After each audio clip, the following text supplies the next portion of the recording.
ആം ആദ്മി പാർട്ടിയിൽ വീണ്ടും ഒരു പിളർപ്പ് സംഭവിച്ചിരിക്കുന്നു.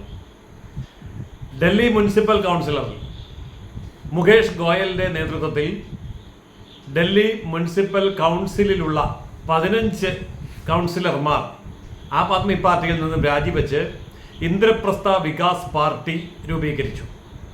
ആം ആദ്മി പാർട്ടി ഒന്നാമത് തന്നെ അന്ത്യശ്വാസം വലിക്കുന്ന ഈ അവസരത്തിൽ അവസാനം അവർക്കുണ്ടായിരുന്ന 113 മുനിസിപ്പൽ കൗൺസിലേഴ്സിൽ 15 പേർ രാജിവെച്ചതോടുകൂടി മുനിസിപ്പൽ കൗൺസിലിൽ ആം ആദ്മി പാർട്ടിയുടെ എണ്ണം 98 ചുരുങ്ങി.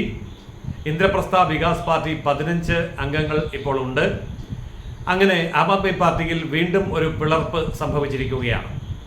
പാർട്ടിയിലെ ജനാധിപത്യ ഇല്ലായ്മയും വികസനത്തോടുള്ള മുഖം തിരിഞ്ഞു നിൽക്കുന്ന കാഴ്ചപ്പാടും ഏകാധിപത്യ പ്രവണതകളും ഒക്കെയാണ് ഈ കടുത്ത തീരുമാനമെടുക്കാൻ മുകേഷ് ഗോയലിനെയും മറ്റ് 14 കൗൺസിലർമാരെയും പ്രേരിപ്പിച്ചത് എന്ന് അവർ പറയുകയുണ്ടായി. അഴിമതിക്കെതിരെ ആദർശശുദ്ധമായി തുടങ്ങിയ ഒരു പാർട്ടിയുടെ ഏറ്റവും ദയനീയമായ അന്ത്യത്തിലെ അവസാന അംഗമായിരിക്കാം ഇത് എന്ന് നമുക്ക് കരുതാം. ഏതായാലും വലിയ പ്രതീക്ഷയോടുകൂടി ഭാരതം മുഴുവൻ കത്തിപ്പടരാൻ വേണ്ടി വന്ന ഒരു ദേശീയ പാർട്ടി എന്ന പദവി വരെ പിടിച്ചെടുത്ത 2 സംസ്ഥാനങ്ങളിൽ മുഖ്യമന്ത്രി പദവിയിൽ എത്തിയിരുന്ന പാർട്ടിയാണ് ആം ആദ്മി പാർട്ടി.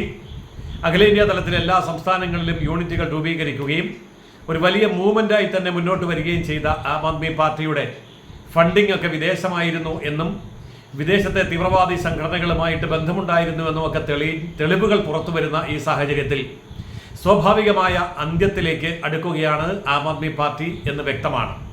ഏതായാലും ഇന്ത്യൻ രാഷ്ട്രീയത്തിൽ വിദേശ നിയന്ത്രിതമായിരുന്ന ഒരു പാർട്ടിയുടെ അവസാനം ഇവിടെ കുറിക്കപ്പെട്ടിരിക്കുന്നു.